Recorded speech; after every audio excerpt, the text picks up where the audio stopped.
Yeah, so my work background is in more traditional filmmaking and feature films and television. Um, and I wrote and directed my first feature film 2 or 3 years ago, which was a real labour of love, as those things are, and it's a huge struggle to get it off the ground, and then an even bigger struggle to get it into cinemas to show people. But it did okay, and then I've spent the last sort of 18 months to 2 years developing what I hope will be my second feature, which I've written as well. And to be honest, I just got very, very frustrated with that process and the lack of momentum, and the amount of time it takes to do that. So I was very, very keen to shoot something small and quick. And I'd made short films in the past and felt like I'd done that. So I was looking at perhaps a more innovative way of producing a short film. I use Instagram and, was aware of its huge, sort of user base. And was excited and intrigued why more people hadn't really tried to use it for scripted drama. So I came up with an idea, which was to make what I felt would be kind of an overtly cinematic story and bit of filmmaking, but put it on the smallest screen imaginable. So instead of going through this process of making a feature film and putting all the effort into hoping people watch it at the cinema and that they end up watching it on their phone or iPad anyway, sort of reverse that process and make something really, really big for a small screen and hope that people might think they'd want to watch it, on a bigger screen or in a bigger way. So worked very closely with a writer and came up with Shield 5, which is a sort of a heist drama told over 28 episodes.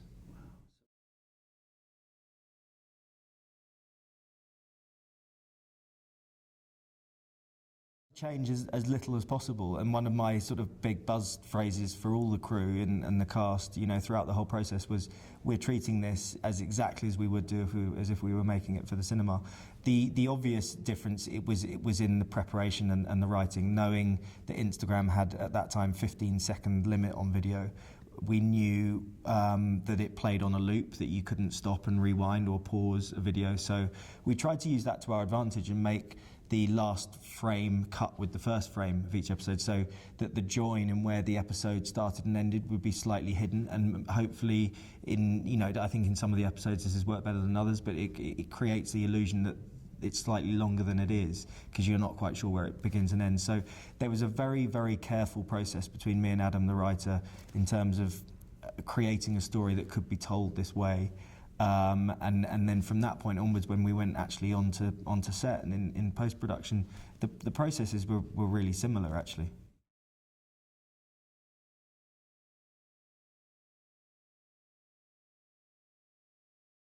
And so it would be horrible to have that sort of jamming audio thing on it. So, in the sound mix, we worked hard on that to making sure that it would be it would feel seamless.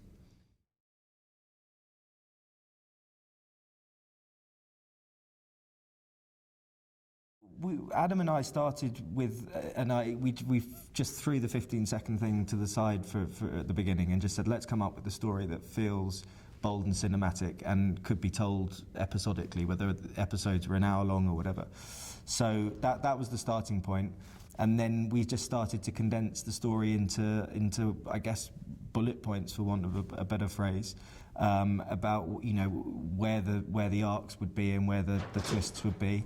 And gradually it was just a process of dilution until we had just these kind of brief vignettes and moments that would always move the story forward, or add something, or so we have, I think there's 10 characters, and we moved across 11 or 12 locations. So the scale of it, and that was always the intention, the scale of it was to feel big. And another key thing we decided very early on, and Adam wrote into the script, because we were using this platform of Instagram, which is video and photographs, we decided that with each 15-second episode we would post a picture as well. And that proved to be, I think, a success of the project, because it allowed just a bit of breathing space between these very short bursts of video, where we were able to set up and explore some exposition, tell the audience a bit more about a character, instead of perhaps what would normally be like a cutaway close-up within a more conventional format. we used to photograph that for like the close-up of a document that you'd seen in the previous episode. So those photographs definitely allowed us to layer the story, and the series doesn't actually work narratively without those photographs. So really, we created something that can only ever exist on Instagram. It doesn't work on any other platform. You can't really screen it unless you just have these 15-second photo, which isn't a very satisfying experience.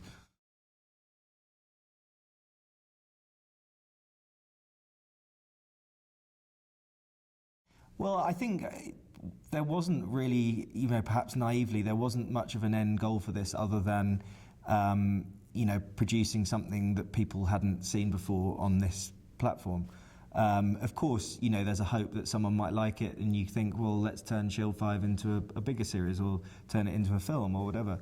But I think you're right. I think if I'm very interested in exploring filmmaking on an online space, whatever that would be, because I feel it is an opportunity, particularly for new filmmakers, to have a creative freedom and be allowed to perhaps make mistakes that they're not when the stakes are much higher and there's all that money at play. And I think that's what the spirit of independent filmmaking used to be, and now isn't so much. So I'm hoping that perhaps that online space can be more where people are discovering their voices and allowed to sort of be experimental. But I definitely think if I was to do something again, it would need to exist across other platforms. It's particularly if you're looking to monetize it, which we weren't on this. But and even things like, we didn't quite appreciate that within 4 or 5 days, Shield 5 had gone to China, South America, everywhere. So we were suddenly bombarded with comments of people saying, please can we have Chinese subtitles, or please can we have Spanish subtitles?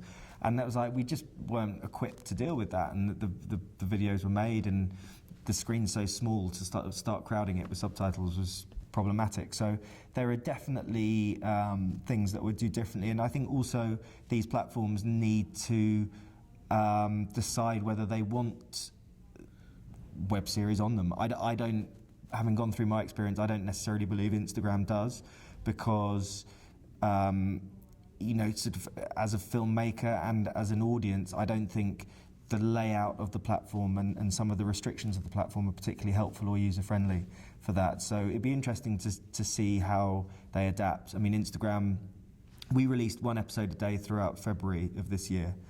And then in March, Instagram announced that they were upping their video limit from 15 seconds to 1 minute, which I'm not saying has got anything to do with us, but it seemed quite a significant jump from 15 seconds to 1 minute. Having a minute of content, to me, seems to be inviting people now to be very thoughtful and creative about their content that they would put on there. So as with all these platforms, the landscape is shifting weekly almost. It's very, very hard to keep up. But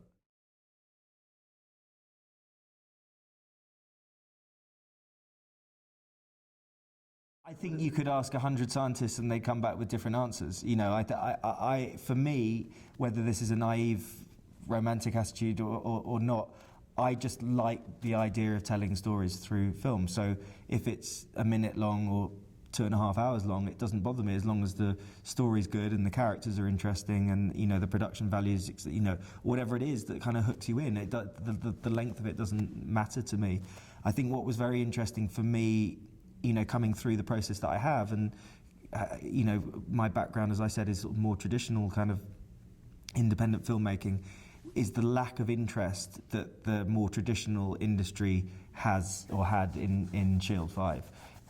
People don't get it, they don't understand what I was trying to do, very little feedback, but it suddenly opened the doors to a whole new world that I am unfamiliar with, and why I'm sitting here with you now at a technology festival. There's a lot of people that are working in branding and commercials and technology that are fascinated by what I've done and want to talk to me about it. So I think there's something interesting about bridging that gap between what's a very fast evolving digital technology-led age and the more sort of archaic processes that it takes to develop and make and release a film.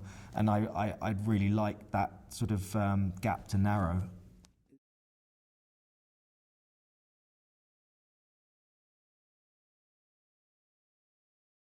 Exactly. You don't find anyone saying, I don't like the shopping channel, therefore I'm not going to own a TV. It's that, so the Instagram or whatever platform it is can exist and satisfy a whole range of people. You know, television has commercials and films have commercials. They have products that are, led for making money in big blockbusters. They have content that exists just purely to tell creative, artistic stories that don't find much of an audience. So I wonder whether that same range can exist on a platform like Instagram or any other social media platform, that you can just have that range and people find the users and the channels that they like to view and stick with those.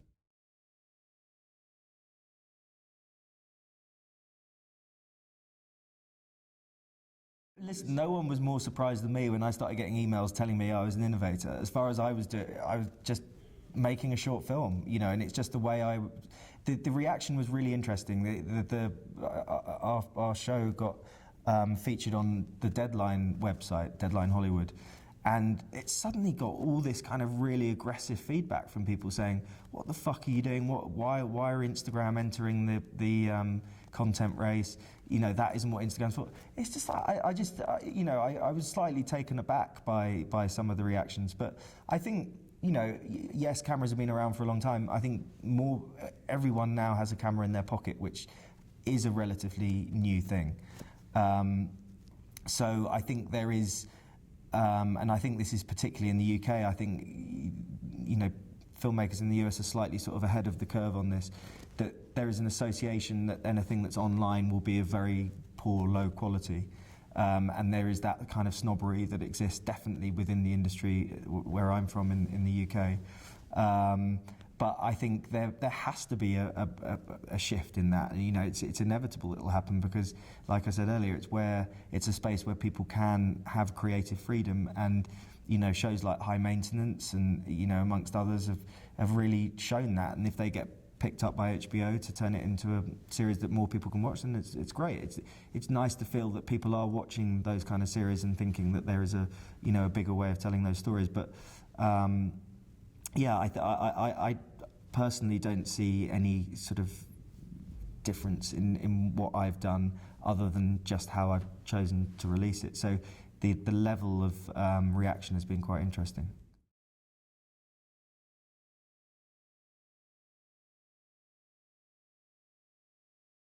I think possibly you do. I think I've been learning this a bit on my feet as I've gone through it, but I think a crime drama on Instagram is not necessarily the right synergy, because I think there's a lot of Instagram users that I think the demographics are such that something that centres more around lifestyle or whatever it is would perhaps have been more popular. But at the end of the day, I wasn't trying to. Obviously, I wanted lots of people to see it, but I wasn't trying to sell anything. Or one of the really interesting things for me through the process was watching the level of engagement that the audience had with characters and the story for what was only 7 minutes of content. So if I'd released a 7-minute short film or even a 90-minute feature film, that sort of feeling that I got from the audience, which was, there are no analytics for it. It was just instinct. We released at the same time every day, and there was a sense that people were there ready, waiting to watch at 5 p.m. And the comments, I could see that, they were investing in certain characters or they were disbelieving certain characters. And that was really, really interesting for me to see that level of engagement. And of course, I can see why that would then be appealing to perhaps someone in a more advertising sphere or branding sphere, that if you're allowing that kind of interaction and engagement with an audience for a character, then if you can be selling something at the end of it, then good for them, yeah.